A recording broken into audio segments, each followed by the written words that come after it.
Question number 33 क्या है कि आपको दो फंक्शन गिवन है एफ एक्स और जी एक्स।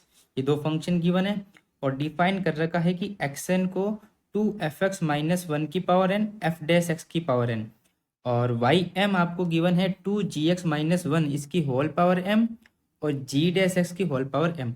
ये एक्स एन और वाई एम को डिफाइन कर रखा है, तो आपको बताना है कि कौन सा ऑप्शन करेक्ट है ना। मल्टीपल चॉइस क्वेश्चन है ये।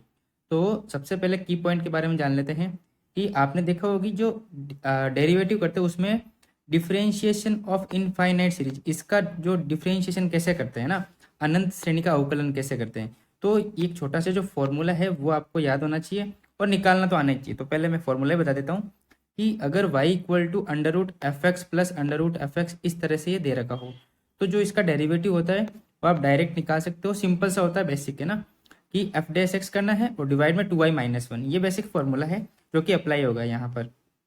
ठीक है, मैं जो ये एफ एक्स है ना इसको निकाल के बताऊंगा कैसे आ रहा है। ठीक है, और फॉर्मूला भी याद होना चाहिए आपको। सेकेंड पॉइंट है कि दो फंक्शन है f1x और f2x और दोनों पीरियोडिक फंक्शन है जिनका पीरियड है t1 और t2। पीरियड का मतलब हिंदी में आवर्तकाल। ठीक है, किसी फंक्शन का आवर्तकाल t1 और t2 है और fx क्या है कि इन दोनों का सम कर दिया तो hx बन गया। तो इस hx का जो है वो पीरियड कितना होगा, अगर आपको बस देखना इतना है कि hx जब इन दोनों को हम सम करेंगे ना तो hx अगर इवन नहीं है तो एलसीएम लेना है t1 t2 का, अदरवाइज आप क्या करोगे 1/2 लगाना है बस। ये आपके एक छोटा सा पॉइंट है, पीरियोडिक फंक्शन की जो प्रॉपर्टी है उसका पॉइंट है। तो ये दो पॉइंट आपको अच्छे से मालूम होने चाहिए। ठीक है ना, तो क्वेश्चन को स्टार्ट करते हैं। तो देखो मैं है ना जीएक्स में तो ये अप्लाई करूंगा। ठीक है, जीएक्स वाले में डायरेक्ट ये अप्लाई कर दूंगा और एफएक्स का मैं निकाल के बता रहा हूँ ताकि आपको दोनों मेथड आ जाए। तो एफएक्स देखो गिवन है √1 - cos x plus √1 - cos x प्लस अंडर रूट के अंदर 1 - cos x, ऐसे ही चलता जाएगा plus dot dot dot infinite. अब देखो थोड़ा ध्यान से देखो, ये जो है इनफाइनाइट टर्म से, तो इनफाइनाइट टर्म में से एक टर्म अगर हटा देना तो उससे कोई फर्क नहीं पड़ता। ठीक है ना, तो यहाँ से यहाँ तक ये एक एफ एक्स ही माना जाएगा। ये अप्रोच आपको आनी चाहिए क्योंकि ये एक टर्म अगर हटा दे तो कोई फर्क नहीं पड़ेगा क्योंकि इनफाइनाइट सम है। तो हम क्या करेंगे, F X is equal to √1 - cos x और इसकी जगह लिखेंगे हम एफ एक्स। सेम ही है क्योंकि एक टर्म हटाने से कोई फर्क नहीं पड़ा। अब बोथ साइड स्क्वायर कर दो, है ना, तो ये हो गया एफ एक्स का whole square is equal to 1 - cos x plus F X. अब क्या करो, बोथ साइड डेरिवेटिव है ना, दोनों तरफ अवकलन करने पर तो 2 into F x F dash x, chain rule लगाया हमने और 1 का हो गया 0, कॉस का हो गया माइनस साइन, तो ये हो गया sign X plus F dash x. तो एफ डैश एक्स कितना आएगा, देखो यहाँ से कॉमन लिया तो 2f(x - 1) is equal to sine X. तो एफ डैश एक्स की वैल्यू कितनी आ गई, ये आ गई साइन एक्स ओवर 2f(x - 1)। अब हमको एक्स एन गिवन है कितना, 2f(x - 1) की पावर n और एफ डैश एक्स की होल पावर n। तो बस वैल्यू पुट कर दो, तो 2f(x - 1) की पावर n और ये हो गया साइन एक्स ओवर 2f(x - 1) की होल पावर n। ये दो कैंसिल आउट हो गए तो एक्स एन की वैल्यू कितनी आ गई, साइन की पावर nx। ठीक है, अब हमको जी एक्स जो गिवन है वो क्या है, अंडर रूट में कितना गिवन है 1 प्लस साइन एक्स, तो 1 plus sine X plus under root के अंदर 1 प्लस साइन एक्स और ऐसे ही चलता जाएगा तो 1 plus sine X plus dot dot infinite. तो देखो मैं डायरेक्ट कर रहा हूँ, तो जी डैश एक्स कितना आएगा, जो फंक्शन है उसका डेरिवेटिव करो, तो फंक्शन का 1 का तो 0 हो गया, ये हो गया cos x और जो यहाँ है वो 2y - 1 यानी 2gx - 1, बस हो गया डेरिवेटिव। डायरेक्ट फॉर्मूला भी यूज़ कर लिया हमने।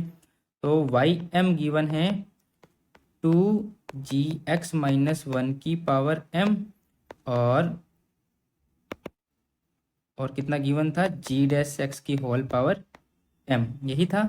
तो वाई एम की वैल्यू कितनी हो जाएगी, 2gx - 1 की power m, G dash X की वैल्यू पुट करेंगे cos x ओवर 2gx-1 की होल पावर m, ये कैंसिल आउट, तो Y M is equal to cos की पावर एम एक्स। ठीक है यहाँ तक। तो अब देखो ये हो गया। तो अब हमको निकालना क्या है, X N plus Y M, यानी कि साइन की power N X plus cos की पावर एम एक्स। अब पहला जो ऑप्शन है वो क्या है, एन की वैल्यू 1 और एम की वैल्यू 1, तो वैल्यू पुट करते हैं। तो x1 प्लस वाई वन की वैल्यू कितनी आएगी, sign X plus cos x. ठीक है, साइन एक्स और कॉस एक्स है। इसका जो पीरियड होता है वो कितना होता है, 2 पाई। इसका भी पीरियड कितना होता है, 2 पाई। तो दोनों का एलसीएम कितना आएगा, एलसीएम कितना आएगा, 2 पाई 2 पाई। तो ये कितना हो गया, जैसे 2 पाई 2 पाई, ये इवन भी नहीं है ना, बोला है इवन नहीं होना चाहिए, तो ऊपर वाला हम फॉर्मूला यूज़ करेंगे। तो पीरियड कितना आ गया, 2 पाई। और बी ऑप्शन कितना है, N equal to 2 M equal to 2। तो x2 प्लस वाई 2 यानी कि sine square X plus cos square X, ये तो 1 होता है। और ये कांस्टेंट फंक्शन बन गया। तो कांस्टेंट फंक्शन का बताया था आपको, याद भी होना चाहिए कि जो पीरियड होता है अनडिटरमाइंड होता है ना। पीरियड कितना होता है कांस्टेंट फंक्शन का, अनडिटरमाइंड। और सी ऑप्शन क्या है, एन की वैल्यू 3 है, एम की वैल्यू भी 3 है। तो x3 प्लस वाई 3 आपको बताना है। तो कितना आएगा देखो, x3 plus Y 3 sine cube X plus cos cube X. ठीक है ना। तो इसका एलसीएम लेंगे, इसका भी 2 पाई होता है, इसका भी 2 पाई होता है। तो एलसीएम लेंगे तो 2 पाई 2 पाई, तो कितना आ जाएगा, ये हो जाएगा आपके 2 पाई। और डी ऑप्शन कितना है, एन की वैल्यू 4 है और एम की वैल्यू भी 4 है, यानी कि x4 प्लस वाई 4। तो ये हो गया साइन की पावर 4x प्लस कोस की पावर 4x। अब देखो ये जो फंक्शन है वो इवन बन गया।